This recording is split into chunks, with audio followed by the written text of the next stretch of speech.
Hello everyone welcome back to our YouTube channel पिलामाने आज आम यही अध्याय आलोचना करवा कि दशम श्रेणी साहित्य सिंधु जार द्वादशतम पाठ नरेंद्र विवेकानंद तार प्रश्न उत्तर को आलोचना करवा। यही प्रश्न उत्तर रे निर्दिष्ट उत्तरमूलक सहित सरलार्थ और दीर्घ उत्तरमूलक प्रश्न को आलोचना करवा। तेज चलो विलंब न करी आलोचना करवा आम प्रसंग को। प्रथमे आरंभ करवा एक नंबर प्रश्न जार देख प्राणर अभाव प्राणहीन सेपरी कौन हेब लेख। प्राणर अभाव प्राणहीन सेपरी अन्य शब्द गुड़िकर कौन हेब लेख। देख तेजर अभाव तेजहीन, उद्यमर अभाव उद्यमहीन, आशार अभाव आशाहीन, उद्देश्यर अभाव उद्देश्यहीन। बुझिला उद्यमर अभाव उद्यमहीन बुझिला ए सबू मन रखिब। दुई नंबर प्रश्न देख सेपरी एठी निम्न शब्द गुड़िकर विपरीतार्थ बोधक शब्द लिखा होईछि। ए प्रदत्त शब्दर आमे विपरीत बोधक जानिबा ता सहित एक्स्ट्रा किछि मध्य क्वेश्चन र आंसर को बुझिबा को चेष्टा करिबा। देख जटिलर सरल, सूक्ष्मर स्थूल, द्रुतर मंथर, स्वार्थर परार्थ बा निस्वार्थ मध्य पारिबो, आदर्शर अनादर्श एपरि भावे विपरीत बोधक शब्द लिखिपर। तापर देखिबा तीन नंबर प्रश्न देख पिले व्यासवाक्य सह समासर नाम लेख कहिछि। प्रदत्त शब्द कर देछि तासर व्यासवाक्य सह समासर नाम लिखिया कहिछि। देख अनभिज्ञ, अनभिज्ञर आर व्यासवाक्य कौन नाही अभिज्ञता जार ता कह जाय अनभिज्ञ। ए समासर नाम होछि बहुव्रीहि समास बुझिला। सेहीपरि अनासक्त नाही आसक्ति जार, आसक्ति माने कौन सी इच्छा, नाही आसक्ति जार ता कह जाय अनासक्त ये मध्य बहुव्रीहि समास। निस्व नाही स्व जार, जार निजर किछि नाही ता कह जाय निस्व, तार समास होछि बहुव्रीहि समास। सेपरि सहयात्री सहित जे यात्रा करे, जे साथी यात्रा करे ता कह जाय कौन सहयात्री ये मध्य बहुव्रीहि समास अटे। तापर 4 नंबर प्रश्न गुणरे जे मुग्ध ता कह जाय गुणमुग्ध। सेहीपरि मुग्ध शेषर थाई आउ 5टी शब्द गढ़ एई जेमिति ज्ञानरे जे मुग्ध ता ज्ञानमुग्ध कह जाय, सौजन्यतारे जे मुग्ध ता कह सौजन्य मुग्ध, संगीतरे जे मुग्ध ता कह संगीत मुग्ध, कलारे जे मुग्ध ता कह जाय कला मुग्ध, शिल्परे जे मुग्ध ता कह जाय शिल्प मुग्ध बुझिला। सेहीपरि 5 नंबर प्रश्न सूत्रपात आलोकपात भली पात जोग होइथिबा एही प्रसंगरु शब्द गुड़िक बाछ। ए प्रसंग माने को प्रसंग ना नरेंद्र विवेकानंद ए प्रसंगरु आमे एमिति गोटे पात जोग होइथिबा शब्दटी बाछिबा। से कौन होइछि ना रेखापात भली गोटे शब्द व्यवहार होइछि। तो रेखापात ये पात जोग होइथिबा गोटे शब्द। तापर देखिया 6 नंबर विवेक प्लस आनंद विवेकानंद सेहीपरि कौन हब लेख अन्य गुड़िक। हृदय प्लस आनंद हृदानंद, नित्य प्लस आनंद नित्यानंद, ब्रह्म प्लस आनंद ब्रह्मानंद, परम प्लस आनंद परमानंद बुझिला। एबे देखिबा क्षुद्र उत्तरमूलक प्रश्नोत्तर। देख 7 नंबर प्रश्न नरेन दुई पिता को हराइला कहिबार कारण कौन। तो पिला माने तुम माने आगुर मध्य जानिच कि गुरु पिता ए समस्ते पितृतुल्य। तेणु एठी गुरु श्रीरामकृष्ण और पिता विश्वनाथ दत्त उभयंक मृत्यु घटिबा कथा को नरेन दुई पिता को हराइबा कथा एठी कह जाइछि बुझिला। तापर देखिबा 8 नंबर प्रश्न महान कर्म किए संपादन करथांती। महान कर्म किए संपादना करथांती ना महान कर्म मनीष ही संपादन करथाए बुझिला। महान कर्म मनीष ही संपादन करथांती एक कथा एठी कह जाइछि। नरेन का मनरे केउ व्याकुलता थिला बोली लेखक कहिसंती। नरेन का मनरे केउ व्याकुलता थिला ना नरेन का मनरे निर्विकल्प समाधिर दिव्य अनुभूति पाइबार व्याकुलता थिला बोली लेखक एठी कहिसंती बुझिला। तापर देखिबा आमे 10 नंबर प्रश्न। तापरे ସମାଧିରେ ବୁଡ଼ି ନ ଯିବା ପାଇଁ ଶ୍ରୀରାମକୃଷ୍ଣ ନରେନଙ୍କୁ କାହିଁକି କହିଥିଲେ? ସମାଧିରେ ନ ବୁଡ଼ିବା ପାଇଁ ଶ୍ରୀରାମକୃଷ୍ଣଙ୍କୁ ନରେନ କାହିଁକି ପ୍ରତିବାଦ କରିଥିଲେ? ନା ଶ୍ରୀରାମକୃଷ୍ଣ ଚାହୁଁଥିଲେ କି ନରେନ ଗୋଟାଏ ପ୍ରକାଣ୍ଡ ବଟବୃକ୍ଷ ପରି ମହାନ ହୋଇ ତାଙ୍କ ଛାଇରେ ହଜାର ହଜାର ମଣିଷଙ୍କୁ ଆଶ୍ରୟ ଦିଅନ୍ତୁ। ଆଉ ତେଣୁ ସମାଧିରେ ବୁଡ଼ି ନ ଯିବା ପାଇଁ ନରେନଙ୍କୁ କହିଥିଲେ। ବୁଝିଲା? ତାପରେ ଦେଖିବା 11 ନମ୍ବର ପ୍ରଶ୍ନ। ସନ୍ନ୍ୟାସୀର କେଉଁ ଧର୍ମକୁ ବିବେକାନନ୍ଦ ବାଛି ନେଇଥିଲେ? ସନ୍ନ୍ୟାସୀର କେଉଁ ଧର୍ମକୁ ବିବେକାନନ୍ଦ ବାଛି ନେଇଥିଲେ? ନା ଧ୍ୟାନ, ଧାରଣା, ଯୋଗ, ସମାଧି ଓ ଇହଲୋକ ବିମୁଖତା ଇତ୍ୟାଦି ସନ୍ନ୍ୟାସୀର ଧର୍ମକୁ ବିବେକାନନ୍ଦ ବାଛି ନେଇଥିଲେ। ବୁଝିଲା? ତାପରେ ଦେଖିବା 12 ନମ୍ବର ପ୍ରଶ୍ନ। ଜନତା ଜନାର୍ଦ୍ଦନ କାହିଁକି ଅବହେଳିତ ଅବସ୍ଥାରେ ଥିଲେ? ଜନତା ଜନାର୍ଦ୍ଦନ କାହିଁକି ଅବହେଳିତ ଅବସ୍ଥାରେ ଥିଲେ? ନା ଏମାନେ ରାଜନୈତିକ ଛଳନାର ଶିକାର ହେବା ଫଳରେ ଜନତା ଜନାର୍ଦ୍ଦନ ଅବହେଳିତ ଅବସ୍ଥାରେ ଥିଲେ। ବୁଝିଲା? ଯେକୌଣସି ମନ୍ତ୍ରୀ ଆସିଲେ ମଧ୍ୟ କ'ଣ ତାଙ୍କୁ ମିଛ ଛଳନାର ଶିକାର କରାଉଥିଲା। ତେଣୁ ରାଜନୈତିକ ଛଳନାର ଶିକାର ହେବା ଫଳରେ ଜନତା ଜନାର୍ଦ୍ଦନ ଅବହେଳିତ ଅବସ୍ଥାରେ ରହୁଥିଲେ। ବୁଝିଲା? ଇହଧାମ ତ୍ୟାଗ କରିବା ପୂର୍ବରୁ ଶ୍ରୀରାମକୃଷ୍ଣଙ୍କର ଶିଷ୍ୟ ନରେନ ପ୍ରତି ଆଦେଶ କ'ଣ ଥିଲା? ଇହଧାମ ଯେତେବେଳେ ତ୍ୟାଗ କଲେ ସେତେବେଳେ ଶ୍ରୀରାମକୃଷ୍ଣ ଶିଷ୍ୟ ନରେନଙ୍କ ପ୍ରତି କ'ଣ ଆଦେଶ ଥିଲା? ନା ଦେଖ, ଜଗତର କଲ୍ୟାଣ ସାଧନ କରିବା ହିଁ ଏହି ଇଚ୍ଛା ଥିଲା ଶ୍ରୀରାମକୃଷ୍ଣଙ୍କର ଶିଷ୍ୟ ନରେନଙ୍କ ପ୍ରତି। ବୁଝିଲା? ତେଣୁ କହିବ କ'ଣ? ଇହଧାମ ତ୍ୟାଗ କରିବା ପୂର୍ବରୁ ଶ୍ରୀରାମକୃଷ୍ଣଙ୍କର ଶିଷ୍ୟ ନରେନ ପ୍ରତି ଆଦେଶ ଥିଲା ଯେ ଜଗତର କଲ୍ୟାଣ ସାଧନ କରିବା। ବୁଝିଲା? ତାପରେ ପ୍ରଶ୍ନ ଆସିଲା 14 ନମ୍ବର। ଶିଷ୍ୟମାନେ କେଉଁଠି ନିଜର କ୍ଷେତ୍ର ପ୍ରସ୍ତୁତ କଲେ? ନା ବରାହନଗରଠାରେ ଶ୍ରୀ ସୁରେଶ ଚନ୍ଦ୍ର ମିତ୍ରଙ୍କର ଗୋଟିଏ ପୁରୁଣା କୋଠା ଘରେ ଶିଷ୍ୟମାନେ ନିଜର କ୍ଷେତ୍ର ପ୍ରସ୍ତୁତ କଲେ। ବୁଝିଲା? ସୁରେଶ ଚନ୍ଦ୍ର ମିତ୍ରଙ୍କର ଗୋଟିଏ ପୁରୁଣା କୋଠା ଥିଲା। ସେହି ପୁରୁଣା କୋଠାରେ ଶିଷ୍ୟମାନେ ନିଜର କ୍ଷେତ୍ର ବା ଆଶ୍ରମ ପ୍ରତିଷ୍ଠା କଲେ। ବୁଝିଲା? ସ୍ୱାମୀ ରାମକୃଷ୍ଣାନନ୍ଦ ମଠ ଛାଡ଼ି ବାହାରକୁ ଯାଇନଥିଲେ କାହିଁକି?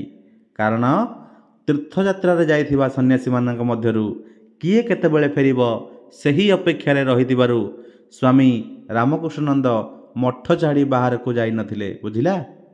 ତାପରେ ଦେଖିବା 16 ନମ୍ବର ପ୍ରଶ୍ନ। ପ୍ରଥମ କରି ବିବେକାନନ୍ଦ କେଉଁଠାକୁ ଯାତ୍ରା କରିଥିଲେ? ନା ପ୍ରଥମ କରି ବିବେକାନନ୍ଦ କ'ଣ କରିଥିଲେ? ହିମାଳୟ ଉଦ୍ଦେଶ୍ୟ ଯାତ୍ରା କରିଥିଲେ। ଦେଖ, ପ୍ରଥମ କରି ବିବେକାନନ୍ଦ ହିମାଳୟ ଉଦ୍ଦେଶ୍ୟ ଯାତ୍ରା କରି ବନାରସ, ଅଯୋଧ୍ୟା, ବୃନ୍ଦାବନ, ଆଗ୍ରା ଓ ଲକ୍ଷ୍ନୌ ପ୍ରଭୃତି ତୀର୍ଥସ୍ଥାନକୁ ସେ ଭ୍ରମଣ କରିଥିଲେ। ହେଲା? ହିମାଳୟ ଇତ୍ୟାଦି ଯାଇଥିଲେ, ହିମାଳୟକୁ ଲକ୍ଷ୍ୟ କରିକି। ବୁଝିଲ ନା? ଉତ୍ତର ଦିଗର ଯାତ୍ରା ଯିଏକି ହିମାଳୟ ଉଦ୍ଦେଶ୍ୟରେ ବାହାରିଥିଲେ। ସେଠୁ ଗଲା ପରେ କ'ଣ ହେଇଛନ୍ତି? ନା ବନାରସ, ଅଯୋଧ୍ୟା, ବୃନ୍ଦାବନ, ଆଗ୍ରା ଓ ଲକ୍ଷ୍ନୌ ଏମିତି ସବୁ ତୀର୍ଥସ୍ଥାନ ବୁଲିକି ଆସିଲେ। ବିବେକାନନ୍ଦ ଭୋକରେ ରହୁଥିବାର କାରଣ କ'ଣ? ଏହାର କାରଣ ବିବେକାନନ୍ଦ ଦରିଦ୍ର ଲୋକଙ୍କର ଦୁଃଖକୁ ଅଙ୍ଗେ ନିଭାଇବା ପାଇଁ ଭୋକରେ ରହୁଥିଲେ। କିପରି ଏ ଦରିଦ୍ରମାନେ ଭୋକରେ ନିଜର କାଳାତିପାତ କରୁଛନ୍ତି ସେସବୁ ନିଜ ଅଙ୍ଗରେ ନିଭାଇବା ପାଇଁ ବା ଜାଣିବା ପାଇଁ ସେ ଭୋକରେ ରହୁଥିଲେ। ତାପରେ ଦେଖିବା ବିବେକାନନ୍ଦ ଉଦ୍ଦେଶ୍ୟହୀନ ଭାବରେ ପାଦରେ ଚାଲି ଚାଲି ଭାରତ ସାରା ବୁଲିଥିଲେ କାହିଁକି? ବିବେକାନନ୍ଦ ଉଦ୍ଦେଶ୍ୟହୀନ ଭାବରେ ପାଦରେ ଚାଲି ଚାଲି ଭାରତ ସାରା ବୁଲିଥିଲେ କାହିଁକି? ନା ନିଜର କର୍ମପନ୍ଥା ସ୍ଥିର କରିବା ପାଇଁ, ଦେଶଟାକୁ ଭଲ ଭାବେ ତନଖି ନେବାକୁ ତାଙ୍କର ଅନ୍ତର୍ବୋଧ ଜାଗ୍ରତ ହୋଇଥିବାରୁ ବିବେକାନନ୍ଦ ଉଦ୍ଦେଶ୍ୟହୀନ ଭାବରେ ପାଦରେ ଚାଲି ଚାଲି ଭାରତ ସାରା ବୁଲିଥିଲେ। ବୁଝିଲା? ତାପରେ ଦେଖିବା 19 ନମ୍ବର ପ୍ରଶ୍ନ। କେଉଁ ଘଟଣାରେ ବିବେକାନନ୍ଦଙ୍କ ହୃଦୟ ବିଗଳିତ ହୋଇଥିଲା? ନା ଯେତେବେଳେ ଭୋକିଲା ଲୋକଙ୍କର ଦୁଃଖ ନିଜ ଆଖିରେ ଦେଖି ବିବେକାନନ୍ଦ ଆଉ ସହ୍ୟ କରିପାରିନଥିଲେ। ବିବେକାନନ୍ଦଙ୍କ ହୃଦୟ ବିଗଳିତ ହୋଇପଡ଼ିଥିଲା, ତରଳି ଯାଇଥିଲା। ବୁଝିଲା? ତାପରେ ଦେଖିବା 20 ନମ୍ବର। ଭୋକିଲା ପେଟରେ ଧର୍ମ ଅନାବଶ୍ୟକ ଏହା କାହାର ଉକ୍ତି ଥିଲା? ନା ଭୋକିଲା ପେଟରେ ଧର୍ମ ଅନାବଶ୍ୟକ ଏ ଉକ୍ତିଟି ମାର୍କସ୍ ବା ତାଙ୍କର ଅନୁଗାମୀଙ୍କର ଥିଲା ବୋଲି କୁହାଯାଇଛି। ବୁଝିଲା? ତାପରେ ମଣିଷର ପ୍ରକୃତ ଶତ୍ରୁ କିଏ ବୋଲି ବିବେକାନନ୍ଦ ଭାବିଲେ? ମଣିଷର ପ୍ରକୃତ ଶତ୍ରୁ କିଏ? ନା ମଣିଷର ପ୍ରକୃତ ଶତ୍ରୁ ହେଉଛି ଦାରିଦ୍ର୍ୟ, ନୁହଁ କି? ମଣିଷର ପ୍ରକୃତ ଶତ୍ରୁ ହେଉଛି ଦାରିଦ୍ର୍ୟ, ଏଇଟା ବିବେକାନନ୍ଦ ଭାବିଥିଲେ। ହେଲା, ତାପରେ ବିବେକାନନ୍ଦଙ୍କର ଅସଲ ଶକ୍ତି କ'ଣ ଥିଲା? ବିବେକାନନ୍ଦଙ୍କର ଅସଲ ଶକ୍ତି କ'ଣ ଥିଲା? ନା ଲୋକଙ୍କୁ ଧର୍ମ ଓ ତ୍ୟାଗ ମାର୍ଗରେ ମୁହାଁଇ ଦେବା। ଏହି କଥା ହିଁ ଥିଲା ବିବେକାନନ୍ଦଙ୍କର ଅସଲ ଶକ୍ତି। ବୁଝିଲା? ତେବେ ପଏଣ୍ଟ ଗୁଡ଼ିକ ଆରାମସେ ମନେ ରହିବ। ଲୋକଙ୍କୁ ଧର୍ମ ଓ ତ୍ୟାଗ ମାର୍ଗରେ ମୁହାଁଇ ଦେବା ହିଁ ଥିଲା ବିବେକାନନ୍ଦଙ୍କର ଅସଲ ଶକ୍ତି। ତାପରେ 23 ନମ୍ବର ପ୍ରଶ୍ନ, ଶେଷରେ ବିବେକାନନ୍ଦ କ'ଣ କରିବାକୁ ସ୍ଥିର କଲେ? ଶେଷରେ ବିବେକାନନ୍ଦ କ'ଣ କରିବାକୁ ସ୍ଥିର କଲେ? ନା ଦରିଆ ପାରି ହୋଇ ବିଦେଶ ଯାତ୍ରାରେ ବାହାରିବାକୁ ସ୍ଥିର କରିଥିଲେ। ଶେଷରେ ବିବେକାନନ୍ଦ ଦରିଆ ପାରି ହୋଇ ବିଦେଶ ଯାତ୍ରାରେ ବାହାରିବାକୁ ସ୍ଥିର କରିଥିଲେ। ବୁଝିଲା? ଏବେ ଆମେ ସପ୍ରସଙ୍ଗ ସରଳାର୍ଥ ବିଷୟରେ ଆଲୋଚନା କରିବା। ତେବେ ଚାଲ 24 ନମ୍ବର ପ୍ରଶ୍ନକୁ ଆଲୋଚନା କରିବା। ଭାରତୀୟ ଦର୍ଶନରେ ମନୁଷ୍ୟର ସେବା ହିଁ ଈଶ୍ୱର ସେବା। ଏହି ପ୍ରସଙ୍ଗଟିକୁ ସରଳାର୍ଥରେ ବୁଝାଅ। ପିଲାମାନେ, ପ୍ରଥମେ ସରଳାର୍ଥର ନିୟମ କ'ଣ? ଯାହା ଦେଇଛି ତାକୁ ଆମେ ସରଳ ଭାବେ ଏମିତି ଲେଖିଦେବା। ତାପରେ ଏଇଟା କେଉଁ ପ୍ରସଙ୍ଗରୁ ଆସିଛି ତାକୁ ଲେଖିବା। ଆଉ ଏ ପ୍ରସଙ୍ଗରେ କ'ଣ ଲେଖକ ଆମକୁ ବାର୍ତ୍ତା ଦେବାକୁ ପ୍ରଦାନ କରିଛନ୍ତି ତା ବିଷୟରେ ଲେଖିବା। ତାପରେ ବିଷୟବସ୍ତୁକୁ ଆରମ୍ଭ କରିବା। ଏଇ ଦେଖ, ଭାରତୀୟ ଡ୍ୟାସ୍ ଡ୍ୟାସ୍ ଡ୍ୟାସ୍ ଈଶ୍ୱର ସେବା, ଏଇଟାକୁ ଆମେ ଲେଖିଦେଲେ। ତାପରେ ସଂକ୍ଷିପ୍ତ ଗଦ୍ୟାଂଶଟି କେଉଁଠୁ ଆସିଛି? ନା ନରେନ୍ଦ୍ର ବିବେକାନନ୍ଦ ଶୀର୍ଷକ ପ୍ରବନ୍ଧରୁ ଆସିଛି। ଆଉ ଏଇ ଆଲୋଚ୍ୟ ପ୍ରସଙ୍ଗରେ କ'ଣ ଲେଖାଇଛନ୍ତି? ଲେଖକ କ'ଣ କହିଛନ୍ତି? ନା ପ୍ରାବନ୍ଧିକ ଶରତ କୁମାର ମହାନ୍ତି ଭାରତୀୟ ଦର୍ଶନର ମୂଳ ତତ୍ତ୍ୱର ପରିଚୟ ପ୍ରଦାନ କରିଛନ୍ତି। ସେଇଟାକୁ ଏବେ ବ୍ୟାଖ୍ୟାନ କରିବା। ସ୍ୱାମୀ ବିବେକାନନ୍ଦଙ୍କର ହୃଦୟରେ ଦୁଇଟି ଦ୍ୱନ୍ଦ୍ୱ ଥିଲା। କ'ଣ? ନା ଗୋଟିଏ ପଟେ ସନ୍ନ୍ୟାସୀର ଆଦର୍ଶ ଓ ଅନ୍ୟ ପଟେ ତେଜହୀନ ବିଶାଳ ବୁର୍ବୁକ୍ଷୁ ଜନସମଷ୍ଟିର ଦୁର୍ଦ୍ଦଶା ମୋଚନ ନିମିତ୍ତ ସେ ସେବାବ୍ରତ ଆଚରଣ କରିଥିଲେ। ଏହି ଉଭୟ ଦ୍ୱନ୍ଦ୍ୱରୁ ଶ୍ରୀରାମକୃଷ୍ଣ ଧିକ୍କାର ତାଙ୍କୁ ଉଦ୍ଧାର କରିଥିଲା। ହେଲା, ଶ୍ରୀରାମକୃଷ୍ଣ ଯେତେବେଳେ ତାଙ୍କୁ ଧିକ୍କାର କରିଥିଲେ ସେତେବେଳେ କ'ଣ କରିଥିଲେ? ସେ ସନ୍ନ୍ୟାସର ଆଦର୍ଶକୁ ଛାଡ଼ିକି ଅନ୍ୟପଟେ କ'ଣ କଲେ? ନା ତେଜହୀନ ବିଶାଳ ବୁର୍ବୁକ୍ଷୁ ଜନସମଷ୍ଟିର ଦୁର୍ଦ୍ଦଶାକୁ ମୋଚନ କରିବାକୁ ଆଗେଇ ଆସିଲେ। ଯଦି ସେଦିନ ଶ୍ରୀରାମକୃଷ୍ଣ ଧିକ୍କାର ନ କରିଥାନ୍ତେ ତାହେଲେ ଏହି ସ୍ୱାମୀଜୀ ସନ୍ନ୍ୟାସୀ ଭଳି ଜୀବନଯାପନ କରିଥାନ୍ତେ। ଆଉ ଏହି ତେଜହୀନ ବିଶାଳ ଦୁର୍ଭିକ୍ଷ ବା ଆମର ଭୋକିଲା ଜନମାନଙ୍କର ଏ ଦୁର୍ଦ୍ଦଶା ମୋଚନ କରିବା ପାଇଁ ସେମାନେ କେବେ ମଧ୍ୟ ସେ ଆସିନଥାନ୍ତେ। ବୁଝିଲା ନା? ତାପରେ ଦେଖିବା, ଏହି ଭାରତୀୟ ଦର୍ଶନର ମୂଳ ତତ୍ତ୍ୱ ରୂପେ ରହିଥିବା ମନୁଷ୍ୟର ସେବା ହିଁ ଈଶ୍ୱରଙ୍କ ସେବା, ତାହା ବିବେକାନନ୍ଦଙ୍କୁ ପ୍ରଭାବିତ କଲା। ଆଉ ଏହି ପ୍ରସଙ୍ଗଟି ସତରେ ଏକ ମହନୀୟ ଅଟେ। ଏହି ଶ୍ରୀରାମକୃଷ୍ଣଙ୍କର ସେ ଧିକ୍କାର ବାଣୀ ହିଁ ବିବେକାନନ୍ଦଙ୍କୁ ଆଗ୍ରହୀ କଲା। କ'ଣ? ନା ଏ ବିଶାଳ ଦୁର୍ଭିକ୍ଷ ଜନତାଙ୍କର, ଏହି କ୍ଷୁଧାର୍ଥ ଜନତାଙ୍କର ଦୁର୍ଦ୍ଦଶା ମୋଚନ ପାଇଁ ସେବାବ୍ରତ ଆଚରଣ କରିବା ପାଇଁ ପ୍ରବର୍ତ୍ତାଇଥିଲା। ବୁଝିଲା? 25 ନମ୍ବର ପ୍ରଶ୍ନ, ଭୋକିଲା ଲୋକଙ୍କର ଦୁଃଖକୁ ନିଜ ଆଖିରେ ଦେଖି ତାଙ୍କ ହୃଦୟ ବିଗଳିତ ହେଲା। କାହାର ହୃଦୟ ବିଗଳିତ ହେଲା? ନା ଏଇ ସ୍ୱାମୀ ବିବେକାନନ୍ଦଙ୍କର। ଦେଖିବା, ଭୋକିଲା ଲୋକର ଡ୍ୟାସ୍ ଡ୍ୟାସ୍ ଡ୍ୟାସ୍ ହେଲା, ଏଇ ଡାଇଲଗ୍ଟାକୁ ଲେଖିଲ। ତାପରେ କ'ଣ ଲେଖିବ? ନା ସଂକ୍ଷିପ୍ତ ଗଦ୍ୟାଂଶଟି କେଉଁଠୁ ଆସିଛି? ନା ନରେନ୍ଦ୍ର ବିବେକାନନ୍ଦ ଶୀର୍ଷକ ପ୍ରବନ୍ଧରୁ ଆନିତ ହୋଇଛି। ଏଠି ଲେଖକ କ'ଣ ପରିଚୟ ପ୍ରଦାନ କରିଛନ୍ତି? ନା ବିବେକାନନ୍ଦଙ୍କର ହୃଦୟବତ୍ତାର ପରିଚୟକୁ ଏଠି ପ୍ରଦାନ କରିଛନ୍ତି। ବୁଝିଲା? ଆଲୋଚ୍ୟ ପ୍ରସଙ୍ଗରେ ପ୍ରାବନ୍ଧିକ ଶରତ କୁମାର ମହାନ୍ତି ବିବେକାନନ୍ଦଙ୍କ ହୃଦୟବତ୍ତା ମାନେ ହୃଦୟର କେତେ ସୁଗୁଣତା ସେ ବିଷୟରେ ପରିଚୟ ପ୍ରଦାନ କରିଛନ୍ତି। ଯେତେବେଳେ ବିବେକାନନ୍ଦ ମଠ ତ୍ୟାଗ କରି ଉଦ୍ଦେଶ୍ୟହୀନ ଭାବରେ ତୃତୀୟ ଥର ପାଇଁ ପାଦରେ ଚାଲି ଚାଲି ଦେଶ ସାରା ବୁଲିଲେ, ତାଙ୍କର ତେଜରେ ବିସ୍ମିତ ହୋଇ ରାଜା ମହାରାଜା ଏମାନେ ସମସ୍ତେ ଦିନକ ପାଇଁ ତାଙ୍କର ଆତିଥ୍ୟ ଦେଇ ନିଜକୁ କୃତାର୍ଥ ମଣୁଥିଲେ। ଏହି ସମୟରେ ସେ ଧନୀ ଦରିଦ୍ର ଉଚ୍ଚ ଜାତି ନୀଚ ଜାତି ଏ ସମସ୍ତଙ୍କର ଭେଦଭାବ ବୋଲି ସମାଜର ସବୁ ଶ୍ରେଣୀଙ୍କ ଲୋକଙ୍କ ଘନିଷ୍ଠ ସଂସ୍ପର୍ଶରେ ଆସି କରୁଣା ବିଗଳିତ ହୋଇଥିଲା। ଆଉ ଭୋକିଲା ଲୋକଙ୍କର ଦୁଃଖ ନିଜ ଆଖିରେ ଦେଖି ତାଙ୍କ ହୃଦୟ ବିଗଳିତ ହୋଇଥିଲା। ବୁଝିଲା। ତାପରେ ଦେଖିବା, ଦରିଦ୍ର ନାରାୟଣଙ୍କ ସେବା ହିଁ ସନ୍ନ୍ୟାସୀର ଯଥାର୍ଥ ବ୍ରତ। ଏହି କଥାକୁ ଆମେ ସରଳ ଭାଷାରେ ବୁଝାଇବା। ଯାହା ଦେଇଛି ତାହା ଲେଖିଦେବା। ତାପରେ ସଂଶୋଧିତ ଗଦ୍ୟାଂଶଟି କେଉଁଠି ଆସିଛି? ନରେନ୍ଦ୍ର ବିବେକାନନ୍ଦ ଶୀର୍ଷକ ପ୍ରବନ୍ଧରୁ ଆନିତ ହୋଇଛି। ଆଲୋଚ୍ୟ ପ୍ରସଙ୍ଗରେ ପ୍ରାବନ୍ଧିକ ଶରତ କୁମାର ମହାନ୍ତି କ'ଣ ଦେଇଛନ୍ତି ନା ବିବେକାନନ୍ଦଙ୍କ ଅନୁଭବ ପ୍ରଣତାର ପରିଚୟ ପ୍ରଦାନ କରିଛନ୍ତି, ନୁହେଁ କି? ବିବେକାନନ୍ଦ ଯେତେବେଳେ ପାଦରେ ଚାଲି ଚାଲି ସାରା ଦେଶ ବୁଲି ନାନା ଅନୁଭୂତି ଲାଭ କଲେ, ସାରା ଦେଶରେ ଦି ଓଳି ଦି ମୁଠା ଖାଇବାକୁ ପାଉନଥିବା ଅଗଣିତ ମଣିଷଙ୍କୁ ଦେଖି ସେ ନୂତନ ଜ୍ଞାନ ପାଇଲେ ଯେ ଭୋକିଲା ପେଟରେ ଧର୍ମ ଅନାବଶ୍ୟକ। ତେଣୁ ସେ ଅନୁଭବ କଲେ ଦରିଦ୍ର ନାରାୟଣଙ୍କ ସେବା ହିଁ ସନ୍ନ୍ୟାସୀର ଯଥାର୍ଥ ବ୍ରତ। ଏହା ତାଙ୍କର ଜୀବନକୁ ଗଭୀର ଭାବରେ ପ୍ରଭାବିତ କରିଥିଲା। ଆଉ ଏ ପ୍ରସଙ୍ଗଟା ମଧ୍ୟ ଗୋଟିଏ କ'ଣ ଯଥାର୍ଥ ରୂପେ ଅଛି ଆଉ ବାସ୍ତବ ଧର୍ମୀ ମଧ୍ୟ। ତେବେ ଏବେ ଆମେ ଆଲୋଚନା କରିବା କ'ଣ ଦୀର୍ଘ ଉତ୍ତରମୂଳକ ପ୍ରଶ୍ନ ଉତ୍ତର। ଏବେ ଦେଖିବା ଦୀର୍ଘ ଉତ୍ତରମୂଳକ ପ୍ରଶ୍ନ ଉତ୍ତର। 27 ନମ୍ବର ପ୍ରଶ୍ନ, ବିବେକାନନ୍ଦଙ୍କ ଭାରତ ପରିଭ୍ରମଣର ଉଦ୍ଦେଶ୍ୟ ଓ ପରିଣତି ଆଲୋଚନା କର କହିଛି।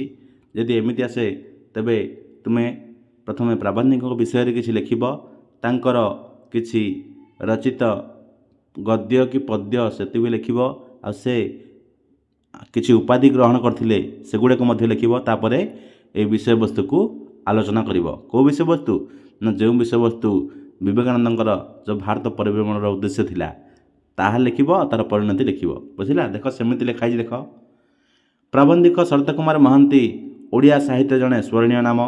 ବିଜ୍ଞାନ ଦର୍ଶନ ସମାଜ ସଂସ୍କୃତିକୁ ରୂପ ଦେବା ସହିତ ନିଜ ଲେଖନରୁ ଯେଉଁ ଆବେଗାତ୍ମକ ଅଭିବ୍ୟକ୍ତି ପ୍ରଦାନ କରିଛନ୍ତି ତାହା ପ୍ରଶଂସନୀୟ।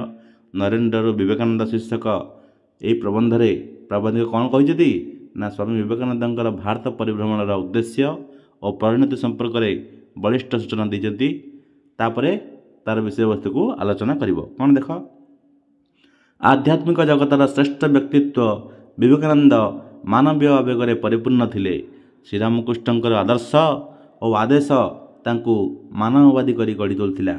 ନିର୍ବିକଳ୍ପ ସମାଧିର ଦିବ୍ୟ ଅନୁଭୂତି ପାଇବା ପାଇଁ ସେ ବ୍ୟାକୁଳ ହେଉଥିବା ବେଳେ ଗୁରୁ ଶ୍ରୀରାମକୃଷ୍ଣ ତାକୁ ଧିକ୍କାର କରି କହିଥିଲେ କ'ଣ ନା ସେ କହିଥିଲେ, ଭାବିଥିଲି ତୁ ଗୋଟାଏ ପ୍ରକାଣ୍ଡ ବଟବୃକ୍ଷ ପରି ହେବୁ, ତୋ ଛାଇରେ ହଜାର ହଜାର ମଣିଷ ଆଶ୍ରୟ ପାଇବେ, କିନ୍ତୁ ତା ନ ହୋଇ ତୁ କେବଳ ନିଜର ମୁକ୍ତି ଚାହୁଁଛୁ। ଏମିତି ଯେତେବେଳେ ଧିକ୍କାର କରିଥିଲେ ସେତେବେଳେ ନରେନ୍ଦ୍ର ସେହି ଗୁରୁତ୍ୱଙ୍କର ଇଙ୍ଗିତାତ୍ମକ ଆଘାତରେ ବିବେକାନନ୍ଦଙ୍କ ଦିବ୍ୟ ଚେତନା ପାଇଗଲେ। ଭାରତୀୟ ଦର୍ଶନର ମହାନ ତତ୍ତ୍ୱ ମନୁଷ୍ୟର ସେବା ହିଁ ଈଶ୍ୱର ସେବା ତାଙ୍କର ଚେତନାର ପରିଧିକୁ ଆନ୍ଦୋଳିତ କଲା। ସେ ନିଷ୍ଠାର ସହିତ ଜନତାଙ୍କୁ ଜନାର୍ଦ୍ଦନ ରୂପେ ପୂଜା କରିବାକୁ ଆଗେଇ ଆସିଲେ। ଶ୍ରୀରାମକୃଷ୍ଣଙ୍କର ଇହଧାମ ତ୍ୟାଗ କରି ପୂର୍ବରୁ ନରେନ୍ଦ୍ରକୁ ଯେଉଁ ନିର୍ଦ୍ଦେଶ ଥିଲା ଜଗତର କଲ୍ୟାଣ ସାଧନ କରିବାକୁ, ତାକୁ ସେ ପାଳନ କରିବା ପାଇଁ ଭାରତ ଭ୍ରମଣରେ ଗଲେ। ବୁଝିଲା। ବିବେକାନନ୍ଦ ପାଦରେ ଚାଲି ଚାଲି ଭାରତ ଭ୍ରମଣ କଲେ। ତାଙ୍କର ମଣିଷ ପ୍ରତି ଉଦାର ଓ ସହନଶୀଳ ଦୃଷ୍ଟିକୋଣ ବୃଦ୍ଧି ପାଇଲା। ସାରା ଦେଶରେ ଦି ଓଳି ଦି ମୁଠା ଖାଇବାକୁ ପାଉନଥିବା ଅଗଣିତ ମଣିଷଙ୍କୁ ଦେଖି ଦେଶର ଗଳିକନ୍ଦି ବୁଲି ସେ ସ୍ଥିର କରିନେଲେ ଯେ ଦରିଦ୍ର ନାରାୟଣଙ୍କ ସେବା ହିଁ ସନ୍ନ୍ୟାସୀର ପ୍ରକୃତ ସେବା। ବିବେକାନନ୍ଦଙ୍କର ଦିବ୍ୟ ଚେତନାର ଏକ ନିଷ୍ଠୁର ସତ୍ୟର ଆତ୍ମପ୍ରକାଶ ଘଟିଲା। ସେ ଅନୁଭବ କଲେ ଯେ ମଣିଷକୁ ନ ବଦଳେଇ ପୁରୁଣା ସମାଜକୁ ଭାଙ୍ଗି ହେବ ନାହିଁ, ସମାଜକୁ ନୂଆ କରି ଗଢ଼ିବା ସମ୍ଭବ ହେବ ନାହିଁ। ସେଥିପାଇଁ ବିବେକାନନ୍ଦ ଧନୀ ଦରିଦ୍ର ନିର୍ବିଶେଷରେ ସମସ୍ତଙ୍କ ହୃଦୟରେ ସେବାର ମହିମା ଜାଗ୍ରତ କରିବା ପାଇଁ ଯତ୍ନ କରିଥିଲେ। ଆଉ ବିବେକାନନ୍ଦଙ୍କ ଭାରତ ଭ୍ରମଣର ଉଦ୍ଦେଶ୍ୟ ପରିଣତି ସଫଳ ହୋଇଥିଲା। ଏପରି ଭାବେ ସ୍ୱାମୀଜୀ ଭାରତର ବିଭିନ୍ନ କୋଣ ଅନୁକୋଣକୁ ପରିଭ୍ରମଣ କରି ସମସ୍ତଙ୍କର ହୃଦୟରେ ସେବାର ମହିମା ଜାଗ୍ରତ କରିପାରିଥିଲେ। ବୁଝିଲା। ଏଥିରୁ କ'ଣ ଶିକ୍ଷା ମିଳିଲା ଦେଖ, ନା ଏଥିରେ କ'ଣ ଶିକ୍ଷା ମିଳିଲା କି ଆଧ୍ୟାତ୍ମିକ ଜଗତର ଶ୍ରେଷ୍ଠ ବ୍ୟକ୍ତିତ୍ୱ ବିବେକାନନ୍ଦ ମାନବୀୟ ଆବେଗରେ ପୂର୍ଣ୍ଣ ଥିଲେ। ଆଉ ଶ୍ରୀରାମକୃଷ୍ଣଙ୍କର ଆଦର୍ଶ ଓ ଆଦେଶ ତାଙ୍କୁ ମାନବବାଦୀ କରି ଗଢ଼ି ତୋଳିଥିଲା। ଆଉ ଗୋଟେ ଭାରତୀୟ ଦର୍ଶନର ମହାନ ତତ୍ତ୍ୱ ମନୁଷ୍ୟର ସେବା ହିଁ ଈଶ୍ୱର ସେବା ତାଙ୍କର ଚେତନାର ପରିଧିକୁ ଆନ୍ଦୋଳିତ କରିଥିଲା। ଏଇଥିରେ ଆଉ କ'ଣ ହେଇଥିଲା ନା ବିବେକାନନ୍ଦ ପାଦରେ ଚାଲି ଚାଲି ଭାରତ ଭ୍ରମଣ କରିଥିଲେ। ବିବେକାନନ୍ଦ ସ୍ଥିର କରିନେଲେ ଯେ ଦରିଦ୍ର ନାରାୟଣଙ୍କ ସେବା ହିଁ ସନ୍ନ୍ୟାସୀର ପ୍ରକୃତ ସେବା। ଏକଥା ଏଠି ଆମେ ବୁଝିବାକୁ ପାଇଲେ। ତେବେ ଆମେ ଅନ୍ୟ ପ୍ରସଙ୍ଗକୁ ମଧ୍ୟ ଆଲୋଚନା କରିବା। ଅନ୍ୟ ଲଙ୍ଗ କୋଶ୍ଚିନ୍କୁ 28 ନମ୍ବର ଦେଖ, କେଉଁ କେଉଁ ଘଟଣାବଳୀ ବିବେକାନନ୍ଦଙ୍କୁ ଗୃହତ୍ୟାଗୀ ସନ୍ନ୍ୟାସୀ ପରିବର୍ତ୍ତେ ସମାଜ ସଂସ୍କାରକ ହେବାରେ ସହାୟକ ହୋଇଥିଲା ଆଲୋଚନା କର କହିଛି। ଏଠି ମଧ୍ୟ ସେମିତି ପ୍ରବନ୍ଧିକଙ୍କ ବିଷୟରେ ଲେଖିବ, ତାଙ୍କର କିଛି ଉପାଧି ଆଉ ତାଙ୍କେ କ'ଣ ଏଇ ଯେଉଁ ପ୍ରସଙ୍ଗରେ ନିଜର ଦିବ୍ୟ ପ୍ରାବନ୍ଧିକତା ଦେଇଛନ୍ତି ସେ ବିଷୟରେ ଆଲୋଚନା କରିବା। ତାପରେ ତାର ବିଷୟବସ୍ତୁକୁ ଲେଖିବ। ଲଙ୍ଗ କୋଶ୍ଚିନ୍ର ଏଇଟା ହେଉଛି ମୁଖ୍ୟ ଲକ୍ଷ୍ୟ। ଦେଖ, ପ୍ରବନ୍ଧିକ ଶରତ କୁମାର ମହାନ୍ତି ରଚିତ ନରେନ୍ଦ୍ର ବିବେକାନନ୍ଦ ଶୀର୍ଷକ ପ୍ରବନ୍ଧଟି ଏକ ଆବେଗମୂଳକ ସୃଷ୍ଟି। ଉକ୍ତ ପ୍ରବନ୍ଧରେ ପ୍ରବନ୍ଧିକ ଭାରତବର୍ଷର ପ୍ରଖ୍ୟାତ ସନ୍ନ୍ୟାସୀ ତଥା ସନ୍ଥ ବିବେକାନନ୍ଦଜୀଙ୍କ ଜୀବନର କେତୋଟି ଘଟଣାବଳୀକୁ ଉଲ୍ଲେଖ କରିଛନ୍ତି। ସେହି ଘଟଣାବଳୀର ବିଶ୍ଳେଷଣ କଲେ ଏହା ଅନୁଭବ କରି ହୁଏ ଯେ ଗୃହତ୍ୟାଗୀ ସନ୍ନ୍ୟାସୀ ହେବା ପରିବର୍ତ୍ତେ ସଂସ୍କାରକ ହୋଇପାରିଥିଲେ ସେ, ନୁହଁ କି? ଦେଖ, ସେ କେଉଁ କାରଣ ଥିଲା ଯେ କି ଗୃହତ୍ୟାଗୀ ସନ୍ନ୍ୟାସୀ ପରିବର୍ତ୍ତେ ସମାଜ ସଂସ୍କାରକ ହୋଇଥିଲେ। ହେଲା, ବିବେକାନନ୍ଦ ଜଣେ ଥିଲେ ଦୃଢ଼ମନା ବୀରପୁରୁଷ। ଗୁରୁ ଶ୍ରୀରାମକୃଷ୍ଣ ତାଙ୍କ ଜୀବନର କର୍ମ ଓ ଲକ୍ଷ୍ୟକୁ ଭଲ ଭାବରେ ଦେଖାଇ ଦେଇଥିଲେ। ନରେନ୍ଦ୍ର ବିବେକାନନ୍ଦଙ୍କୁ ଜନ୍ମ ଦେବା ପାଇଁ ଦକ୍ଷିଣେଶ୍ୱର ହୋଇଥିଲା ଏନ୍ତୁଳିଶାଳ ଏବଂ ସ୍ୱୟଂ ରାମକୃଷ୍ଣ ହୋଇଥିଲେ ତାର ଧାତ୍ରୀ। ଶ୍ରୀରାମକୃଷ୍ଣ ହିଁ ନରେନଙ୍କୁ ନିର୍ଦ୍ଦିଷ୍ଟ ମାର୍ଗଦର୍ଶନ ଦେଇଥିଲେ। ସେହି ମାର୍ଗଦର୍ଶନ ହେତୁ ବିବେକାନନ୍ଦ ଜଣେ ଗୃହତ୍ୟାଗୀ ସନ୍ନ୍ୟାସୀ ହେବା ପରିବର୍ତ୍ତେ ସମାଜ ସଂସ୍କାରକ ହୋଇପାରିଥିଲେ। ବିବେକାନନ୍ଦ ନିର୍ବିକଳ୍ପ ସମାଧିର ଦିବ୍ୟ ଅନୁଭୂତ ପାଇବାକୁ ବ୍ୟାକୁଳ ହୋଇଥିଲେ, କିନ୍ତୁ ଶ୍ରୀରାମକୃଷ୍ଣ ତାଙ୍କୁ ଧିକ୍କାର କରିବା ସହିତ ସଠିକ୍ ଇଙ୍ଗିତ ଦେଇଥିଲେ କି ସମାଜରେ ତୋର କର୍ତ୍ତବ୍ୟ କ'ଣ। ତେଣୁ ସେ ଧ୍ୟାନ, ଧାରଣା, ଯୋଗ, ସମାଧି ଇହଲୋକ ବିମୁଖ ସନ୍ନ୍ୟାସୀର ଆଦର୍ଶକୁ ଆପଣେଇ ନ ନେଇ ବିଶାଳ ବୁଭୁକ୍ଷ ଜନସମଷ୍ଟିର ଦୁର୍ଦ୍ଦଶା ମୋଚନ କରିବା ନିମିତ୍ତ ସେବାବ୍ରତ ଆଚରଣ କଲେ। ମନୁଷ୍ୟର ସେବା ହିଁ ଈଶ୍ୱରଙ୍କ ସେବା, ଏହି ଚିନ୍ତାଧାରା ତାଙ୍କୁ ସଂସ୍କାର ପ୍ରାଣତା ଦେଲା। ସେ ନିଷ୍ଠାର ସହିତ ଜନତାଙ୍କୁ ଜନାର୍ଦ୍ଦନ ରୂପେ ପୂଜା କରିବାକୁ ଆଗେଇ ଆସିଲେ। ଇହଧାମ ତ୍ୟାଗ କରିବା ପୂର୍ବରୁ ଶ୍ରୀରାମକୃଷ୍ଣ ତାଙ୍କର ତରୁଣ ଶିଷ୍ୟମାନଙ୍କୁ ନରେନଙ୍କ ହାତରେ ସମର୍ପି ଦେଇଥିଲେ। ଜଗତର କଲ୍ୟାଣ ସାଧନ କରିବାକୁ ସେ ନରେନଙ୍କୁ ନିର୍ଦ୍ଦେଶ ଦେଇଥିଲେ, ଆଉ ନରେନ ତାହା ହିଁ କରିଥିଲେ। ତେଣୁ ସନ୍ନ୍ୟାସୀର ବ୍ରତ ସଂସ୍କାର ଅଭିମୁଖୀ ହୋଇଥିଲା, ନୁହଁ କି? ଆଉ ନରେନ ମଣିଷ ପ୍ରତି ସହନଶୀଳ ଓ ଉଦାର ପ୍ରାଣ ହେଲେ। ଦରିଦ୍ର ନାରାୟଣଙ୍କ ସେବା ହିଁ ସନ୍ନ୍ୟାସୀର ଯଥାର୍ଥ ବ୍ରତ, ଏହା ଅନୁଭବ କଲେ। ଯୁଗ ଯୁଗ ଧରି ପୀଡ଼ିତ ବୁଭୁକ୍ଷ ବା ଦୁର୍ଭିକ୍ଷ ଯୋଗୁଁ ବା ଭୋକିଲାମାନଙ୍କ ପାଇଁ ତାଙ୍କ ପ୍ରାଣରେ ଆନ୍ଦୋଳନ ଜାତ ହେଲା। ସେ ଧନୀ ଦରିଦ୍ର ନିର୍ବିଶେଷରେ ସମସ୍ତ ହୃଦୟରେ ସେବାର ମହିମା ଜାଗ୍ରତ କରିବା ପାଇଁ ଯତ୍ନ କରିଥିଲେ। ବାସ୍ତବିକ ବିବେକାନନ୍ଦ ଜଣେ ଗୃହତ୍ୟାଗୀ ସନ୍ନ୍ୟାସୀ ହେବା ପରିବର୍ତ୍ତେ ଘଟଣା ପ୍ରବାହରେ ସମାଜ ସଂସ୍କାରକ ହୋଇଥିଲେ। ତ ଏଥିରୁ କ'ଣ ଶିଖିବାକୁ ମିଳିଲା ଦେଖ, ନା ଏଥିରେ ବିବେକାନନ୍ଦ ଜଣେ ଦୃଢ଼ମନା ବୀରପୁରୁଷ। ଶ୍ରୀରାମକୃଷ୍ଣ ହିଁ ନରେନଙ୍କୁ ନିର୍ଦ୍ଦିଷ୍ଟ ମାର୍ଗଦର୍ଶନ ଦେଇଥିଲେ। ମନୁଷ୍ୟର ସେବା ହିଁ ଈଶ୍ୱର ସେବା, ଏହି ଚିନ୍ତାଧାରା ବିବେକାନନ୍ଦଙ୍କୁ ସଂସ୍କାର ପ୍ରାଣତା ଦେଲା। ନରେନ ମଣିଷ ପ୍ରତି ସହନଶୀଳ ଓ ଉଦାରପ୍ରାଣ ମଧ୍ୟ ହୋଇଥିଲେ। ଗୃହତ୍ୟାଗୀ ସନ୍ନ୍ୟାସୀ ହେବା ପରିବର୍ତ୍ତେ ବିବେକାନନ୍ଦ ସମାଜ ସଂସ୍କାରକ ବନିଯାଇଥିଲେ, ନୁହଁ କି? ତାପରେ ଅନ୍ୟ ଏକ ଲଙ୍ଗ କୋଶ୍ଚିନ୍, ତାକୁ ଟିକେ ଆଲୋଚନା କରିନେବା। ଅଧ୍ୟୟନରୁ ଅର୍ଜିତ ଜ୍ଞାନ, ଅଭିଜ୍ଞତା ଓ ଜୀବନର ନିବିଡ଼ ଅନୁଭୂତିରୁ ଜୀବନ୍ୟାସ ପାଇ କ୍ରିୟାଶୀଳ ହୁଏ। ପଠିତ ପ୍ରବନ୍ଧ ଅନୁସରଣରେ ଏ ଉକ୍ତିର ଯଥାର୍ଥତା ପ୍ରତିପାଦନ କର। ଏହି ଲଙ୍ଗ କୋଶ୍ଚିନ୍ ଆସିଲେ ଆକୁ ମଧ୍ୟ ସେହି କିଛି ପ୍ରବନ୍ଧିକଙ୍କ ମଧ୍ୟ ବିଷୟରେ କିଛି ଲେଖିବ। ଆଉ ପ୍ରବନ୍ଧିକ ମତରେ ଏହି ପ୍ରବନ୍ଧରେ କ'ଣ କିଛି ଶିକ୍ଷଣୀୟ ବାର୍ତ୍ତା ଦିଆଯାଇଛି ତାକୁ ମଧ୍ୟ ଆଲୋଚନା କରିବ। ତାପରେ ପ୍ରବନ୍ଧକୁ ଆଲୋଚନା କରିବ। ପିଲାମାନଙ୍କୁ ବାରମ୍ବାର କହୁଛି, ଏଇଟା ତୁମେ ଲଙ୍ଗ କୋଶ୍ଚିନ୍ରେ ଲେଖିବାକୁ ବାଧ୍ୟ। ଏହା ନ ଲେଖିଲେ ମାର୍କ କଟିବ, ବୁଝିଲ? देख नरेन्द्र विवेकानंद शीर्षक प्रबंधर स्रष्टा प्राबंधिक शरत कुमार महांती जड़े प्रज्ञाशील व्यक्तित्व तांकर बलिष्ठ लेखनी बहुमुखी अटे। आलोच्य जीवनधर्मी प्रबंधरे प्राबंधिक विवेकानंद व्यक्तित्वर महान दिग प्रति दृष्टिपात करछन्ति। अध्ययन अर्जित ज्ञान अभिज्ञता और जीवनर निबिड़ अनुभूति जीवन्यास पाई किभली क्रियाशील हुए प्राबंधिक विवेकानंद को आधार करी ताहा प्रमाण करछन्ति। देख कौन कौन से प्रमाण करछन्ति। विवेकानंद थिले दृढ़मना वीर पुरुष। तांकु गुरु श्रीरामकृष्ण तांको जीवनर कर्म और लक्ष्य भल भाव देखाई देथिले। नरेन्द्र तांको दर्शित मार्गरे गमन करी मनुष्य सेवा को ईश्वर सेवा रूपे ग्रहण करथिले। जनता को जनार्दन रूपे पूजा करिवार मानसिकता तांकर दृढ़ होइथिला। ध्यान धारणा जोग समाधि छाड़ी से विशाल बुभुक्ष जनसमष्टिर दुर्दशा मोचन निमित्त सेवाव्रत आचरण कले। जगतर कल्याण साधन पाई से पदव्रजरे भारत भ्रमण कले। आउ धनी दरिद्र उच्च जाति नीच जाति ए जातिभेद बोली समाजर सबु श्रेणी लोकों घनिष्ठ संस्पर्श आसी आउ आसिकी समस्त मनीष प्रति तांकर श्रद्धा और करुणा गभीरतर है। भोकिला लोकर दुख निज आखिरे देखी तांकर हृदय विगलित है। मनीष प्रति उदार और सहनशील दृष्टिकोण गढ़िबारे परिव्राजक सन्यासी असाधारण अभिज्ञता मान तांको ईप्सित पथरे साहाय्य करथिला। विभिन्न प्रकार लोकों सहित मिशिबा फल विवेकानंद जो ज्ञान और अभिज्ञता अर्जन करथिले ताहा तांको कौनसी शास्त्र पुराण मध्य देई पारथंता। जदि विवेकानंद भारतर पूरा हिमालय ठारू आकुमारी बा आमर कन्याकुमारी पर्यंत जदि से परिभ्रमण न करथान्ते तेबे तांको किए आज चिन्हि नथंता कि से मध्य दुखी दरिद्रंकर दुख कष्ट को जानि नथान्ते। किंतु से निज पादर चली चली पूरा भारत भ्रमण करथिले। समस्त लोक सहित मिसिकी दुख दुर्दशा को देखिथिले आ ताहा समस्त के भी दूर हो पार से कथा मध्य चेष्टा करथिले। सेथिपाई ना आज सन्यासी विवेकानंद जे कि प्रसिद्ध लाभ करछन्ति। तेणु अध्ययन अर्जित ज्ञान अभिज्ञता और जीवनर निबिड़ अनुभूति जीवन्यास पाई किपरि क्रियाशील हुए ताहा एठी प्रतिपादित होइछि।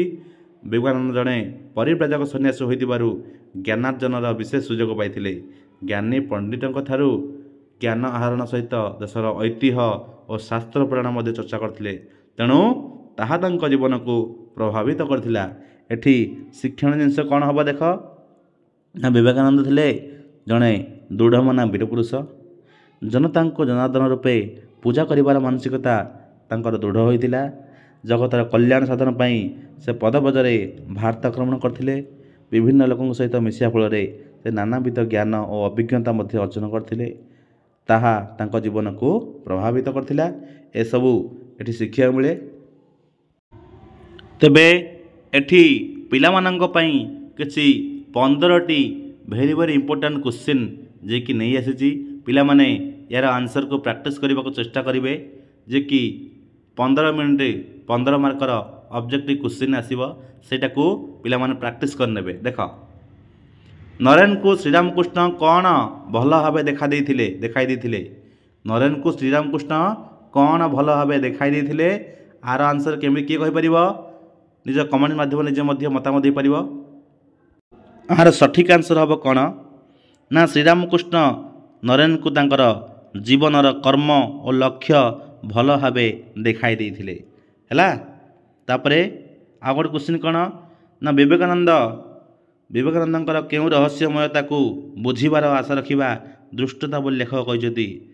आर आंसर हम कौन ना विवेकानंदर जन्म प्रक्रियार सूक्ष्मता आउ जटिलता। जन्म प्रक्रियार सूक्ष्मता और जटिलतार रहस्यमयता को बुझीबार आशा रखिबा दृष्टता हेबो बोली लेखक कहिसंती। बुझिला। तापरे नरेन्द्र कहिथिले ठाकुर नरेन्द्र को से कौन चाहती बोली पचारिबारु उत्तर नरेन्द्र कौन कहिथिले। ठाकुर नरेन्द्र को से कौन चाहती बोली पचारिबारु उत्तर नरेन्द्र कौन कहिथिले ना से कहिथिले कौन ना मोर इच्छा हुए सुखदेवଙ୍କ परी एकाधिक्रमे 5-6 दिन समाधि लीन हो रही परे टिके तलक आसी ଦେହ ରକ୍ଷା ପାଇଁ କିଛି ଖାଦ୍ୟ ଗ୍ରହଣ କରି ପୁନଃ ସମାଧିରେ ବୁଡ଼ିଯିବି ଏପରି ନରେନ କହିଥିଲେ। ତାପରେ ଘ ନମ୍ବର ପ୍ରଶ୍ନ, ନରେନକୁ କ'ଣ ନିର୍ଦ୍ଦେଶ ଦେଇ ଶ୍ରୀରାମକୃଷ୍ଣ ବିଦାୟ ନେଲେ? କ'ଣ ଦେଇଥିଲେ? ନା ନରେନକୁ ଜଗତର କଲ୍ୟାଣ ସାଧନ କରିବାକୁ ନିର୍ଦ୍ଦେଶ ଦେଇ ଶ୍ରୀରାମକୃଷ୍ଣ ବିଦାୟ ନେଲେ। ବୁଝିଲା? ତାପରେ ଖ୍ରୀଷ୍ଟମାସ ଇଭର ରାତିରେ ଅଗ୍ନିକୁ ସାକ୍ଷୀ ରଖି ସମସ୍ତ ଶିଷ୍ୟଗଣ କେଉଁ ସଂକଳ୍ପ କଲେ? ନା ଖ୍ରୀଷ୍ଟମାସ ଇଭର ରାତିରେ ଅଗ୍ନିକୁ ସାକ୍ଷୀ ରଖି ସମସ୍ତ ଶିଷ୍ୟଗଣ ସନ୍ନ୍ୟାସ ବ୍ରତ ଗ୍ରହଣ କରିବାକୁ ସଂକଳ୍ପ କଲେ। ବୁଝିଲା? ତାପରେ ଚ ନମ୍ବର, ସନ୍ନ୍ୟାସୀର ଯଥାର୍ଥ ବ୍ରତ କ'ଣ ବୋଲି ବିବେକାନନ୍ଦ ଠିକ୍ କରିଥିଲେ? ନା ପରବର୍ତ୍ତୀ ମୁହୂର୍ତ୍ତ ଯେତେବେଳେ ବୁଝିଲେ କି ଦରିଦ୍ର ନାରାୟଣଙ୍କ ସେବା ସନ୍ନ୍ୟାସୀର ଯଥାର୍ଥ ବ୍ରତ ବୋଲି ବିବେକାନନ୍ଦ ଠିକ୍ କରିଥିଲେ। ବୁଝିଲା? ପ୍ରଥମରେ ଯେଉଁ ଦେଖିଥିଲେ କ'ଣ ଯେ ନା ଧ୍ୟାନମଗ୍ନ ହୋଇକି ଯେଉଁ ନିଜେ ନିର୍ବିକାର ସମାଧିରେ ଲୀନ ହେବାକୁ ଚାହୁଁଥିଲେ ସେଇଟା ନୁହଁ। ପରବର୍ତ୍ତୀ ମୁହୂର୍ତ୍ତ ଯେଉଁ ବୁଝିଲେ କି ଦରିଦ୍ର ନାରାୟଣଙ୍କ ସେବା ହିଁ ସନ୍ନ୍ୟାସୀର ପ୍ରକୃତ ସେବା, ସେଇଟା ହିଁ ହେବ ଠିକ୍ ଉତ୍ତର। ବୁଝିଲା? ତାପରେ ଦେଖିବା କ'ଣ, ବିବେକାନନ୍ଦଙ୍କର ପ୍ରଥମ ଶିଷ୍ୟ କିଏ? ସେ କେଉଁ ପଦବୀର ଅଧିକାରୀ ଥିଲେ? ଆର ସଠିକ୍ ଆନ୍ସର କ'ଣ ହେବ? ନା ଷ୍ଟେସନ ମାଷ୍ଟର ଥିବା ଶରତଚନ୍ଦ୍ର ଗୁପ୍ତ ବିବେକାନନ୍ଦଙ୍କର ପ୍ରଥମ ଶିଷ୍ୟ ଥିଲେ। ବୁଝିଲା? ଶରତଚନ୍ଦ୍ର ଗୁପ୍ତ ଯିଏକି ଜଣେ ଷ୍ଟେସନ ମାଷ୍ଟର ଥିଲେ, ସିଏ ହେଉଛନ୍ତି ବିବେକାନନ୍ଦଙ୍କର ପ୍ରଥମ ଶିଷ୍ୟ। ସେହିପରି ଆମେ କ'ଣ ଲେଖିବା? ନା କ୍ୱେଶ୍ଚିନ୍ ଦେଖିବା। ଜ ନମ୍ବର, ରାଜପୁତନାରେ ବିବେକାନନ୍ଦ କାହାର ଆତିଥ୍ୟ ଗ୍ରହଣ କରିଥାନ୍ତି? ରାଜପୁତନାରେ ବିବେକାନନ୍ଦ କାହାର ଆତିଥ୍ୟ ଗ୍ରହଣ କରିଥାନ୍ତି? ନା ବିବେକାନନ୍ଦ କ୍ଷେତ୍ରୀ ମହାରାଜାଙ୍କ ଆତିଥ୍ୟ ଗ୍ରହଣ କରିଥାନ୍ତି। ହେଲା? ଝ ନମ୍ବର ଦେଖ, ବିବେକାନନ୍ଦ ଆପଣାକୁ ଓ ସନ୍ନ୍ୟାସୀଙ୍କୁ ଧିକ୍କାର କରି କ'ଣ ଭାବୁଥିଲେ ଓ କାହିଁକି? ଏଇଟା ଆନ୍ସର କ'ଣ ହେବ? ନା ଦେଶ ସାରା ଦାରିଦ୍ର୍ୟର ନିରଙ୍କୁଶ ରାଜତ୍ୱ ଦେଖି ବିବେକାନନ୍ଦ ଆପଣାକୁ ଓ ସନ୍ନ୍ୟାସୀକୁ ଧିକ୍କାର କରି ଭାବୁଥିଲେ, ବୁର୍ବୁକ୍ଷୁ ଜନତା ପାଇଁ ଆମେ ସନ୍ନ୍ୟାସୀ କ'ଣ କରୁଛୁ, ଏମିତି ଭାବି ନିଜକୁ ଧିକ୍କାର କରୁଥିଲେ, ନିଜ ସନ୍ନ୍ୟାସୀପଣକୁ ଆଉ ନିଜକୁ ମଧ୍ୟ। ବୁଝିଲା? ତାପରେ କାହାକୁ ଦୂର କରିବାରେ ଥିଲା ବିବେକାନନ୍ଦଙ୍କର ଐତିହାସିକ ଭୂମିକା? ନା ଶାସ୍ତ୍ରଘୋଷ ପଣ୍ଡିତଗଣଙ୍କ ଦ୍ୱାରା ବହୁ ଯୁଗ ଧରି ବେଦ ବେଦାନ୍ତ ଓ ମହାନ ଧର୍ମଶାସ୍ତ୍ର ଉପରେ କୁଡ଼େଇ ହୋଇ ରହିଥିବା ଆବର୍ଜନାକୁ ଦୂର କରିବା ଥିଲା ବିବେକାନନ୍ଦଙ୍କର ଐତିହାସିକ ଭୂମିକା। ବୁଝିଲା? ତାପରେ ଆଉ ଗୋଟେ କ'ଣ ଆସିବ? ନା ଟ ନମ୍ବର, କ'ଣ ପଣ କରି ବିବେକାନନ୍ଦ ବରାହନଗର ତ୍ୟାଗ କରିଥିଲେ? କ'ଣ ପଣ କରିଥିଲେ? ନା ମଣିଷ ଉପରେ ନିର୍ଦ୍ଦିଷ୍ଟ ପ୍ରଭାବ ପକାଇବାର ଶକ୍ତି ହାସଲ କରିବାକୁ ପଣ କରି ବିବେକାନନ୍ଦ ବରାହନଗର ତ୍ୟାଗ କରିଥିଲେ। ଯେଉଁ ପର୍ଯ୍ୟନ୍ତ ମଣିଷକୁ ସ୍ପର୍ଶ ମାତ୍ରକେ ବଦଳାଇ ପାରିବନି, ସେଭଳି କ୍ଷମତା ନ ଅର୍ଜନ କଲା ପର୍ଯ୍ୟନ୍ତ ବିବେକାନନ୍ଦ ବରାହନଗର ଫେରିବେନି ବୋଲି କହିଥିଲେ। ଠିକ୍ ଅଛି? ତାପରେ ଠ ନମ୍ବର, ଚିକାଗୋରେ ଅନୁଷ୍ଠିତ ଧର୍ମ ମହାସଭାରେ ଯୋଗ ଦେବା ପାଇଁ ସ୍ୱାମୀଜୀଙ୍କୁ କିଏ ପ୍ରବର୍ତ୍ତାଇଥିଲେ? ନା ମାଡ୍ରାସର କିଛି ଉତ୍ସାହୀ ଶିଷ୍ୟଗଣ। ଦେଖ, ଚିକାଗୋରେ ଅନୁଷ୍ଠିତ ଧର୍ମ ମହାସଭାରେ ଯୋଗ ଦେବା ପାଇଁ ସ୍ୱାମୀଜୀଙ୍କୁ ମାଡ୍ରାସରେ ଜୁଟିଥିବା ସ୍ୱାମୀଜୀଙ୍କର ବହୁ ଉତ୍ସାହୀ ଶିଷ୍ୟ ପ୍ରବର୍ତ୍ତାଇଥିଲେ। ହେଲା? ଦରିଆ ପାରି ଯିବାକୁ ପଡ଼ିବ ବୋଲି ସ୍ୱାମୀଜୀ କେଉଁଠାରେ ସ୍ଥିର କଲେ? କନ୍ୟାକୁମାରୀ ଠାରେ। ଦେଖ, ଦରିଆ ପାରି ଯିବାକୁ ପଡ଼ିବ ବୋଲି ସ୍ୱାମୀଜୀ କନ୍ୟାକୁମାରୀରେ ସ୍ଥିର କଲେ। ତାପରେ ପ୍ରଶ୍ନ ଆସିବ କ'ଣ? ନା କନ୍ୟାକୁମାରୀର ଏପରି ନାମକରଣ ପଛରେ ଲେଖକଙ୍କର ପ୍ରକାଶିତ କେଉଁ ରହସ୍ୟଟି ବିଦ୍ୟମାନ ଅଟେ? ଆର ଉଚିତ ଆନ୍ସର ହେଉଛି କ'ଣ? ନା ଏହି ସ୍ଥାନରେ ଜଗଜ୍ଜନନୀ କନ୍ୟା ବେଶରେ ଦେବଦେବ ମହାଦେବଙ୍କ ପ୍ରତୀକ୍ଷାରେ ଥାନ୍ତି, ତେଣୁ କନ୍ୟାକୁମାରୀର ଏହିପରି ନାମକରଣ ହୋଇଛି ବୋଲି ଲେଖକ ଦର୍ଶାଇଛନ୍ତି। ହେଲା? ବୁଝିଲା? ତାପରେ ପ୍ରଶ୍ନ କ'ଣ ଅଛି? ଜ୍ଞାନୀ ପଣ୍ଡିତମାନଙ୍କ ସହିତ ବିବେକାନନ୍ଦ କେଉଁ ପ୍ରସଙ୍ଗରେ ଚର୍ଚ୍ଚା କରୁଥିଲେ? ଜ୍ଞାନୀ ପଣ୍ଡିତମାନଙ୍କ ସହିତ ବିବେକାନନ୍ଦ କେଉଁ ପ୍ରସଙ୍ଗ ଚର୍ଚ୍ଚା କରୁଥିଲେ? ନା ଜ୍ଞାନୀ ପଣ୍ଡିତଙ୍କ ସହିତ ବିବେକାନନ୍ଦ ଦେଶର ଐତିହ୍ୟ ଓ ଶାସ୍ତ୍ର ପୁରାଣ ପ୍ରସଙ୍ଗରେ ଚର୍ଚ୍ଚା କରୁଥିଲେ। ବୁଝିଲା? ଏଠି 2 ନମ୍ବରରେ ପିଲାମାନେ ଦେଖ କିଛି 5 ମାର୍କିଆ 10 ମାର୍କିଆ ପାଇଁ କ୍ୱେଶ୍ଚିନ୍ ଦେଇଛି। ଦେଖ, ସେଇଟାକୁ ଆମେ ମିଶାଇବା। ଦେଖ, विश्वनाथ दत्त किए नरेन्द्र पिता। श्रीरामकृष्ण विवेकानंद गुरु। सुरेश चंद्र मित्र सी कौन ना सुरेश चंद्र मित्र होती श्रीरामकृष्ण गृहस्थ भक्त बुझला। बाबूराम बाबूराम किए ना बाबूराम होती स्वामी प्रेमानंद स्वामी प्रेमानंद। शशिभूषण शशिभूषण होती स्वामी रामकृष्णानंद स्वामी रामकृष्णानंद। शशिभूषण होती स्वामी रामकृष्णानंद है। तापर खड़ा देख एडे शरत चंद्र गुप्त। शरत चंद्र गुप्त किए विवेकानंद प्रथम शिष्य विवेकानंद प्रथम शिष्य। पाव हरि बाबा जे कि गाजीपुर सिद्धयोगी गाजीपुर सिद्धयोगी होती किए पाव हरि बाबा। अनभिज्ञ किए अनभिज्ञ कौन हम अभिज्ञ हम। दुर्बलर सबल आ सूक्ष्मर स्थूल हम बुझला। एपरी भाव आलोचना करनब। तापरे आमे परवर्ती मुहूर्त में अन्य एक प्रसंग को नहीं आपण मानक को नहीं आसबू। से पर्यंत धन्यवाद। जय हिंद।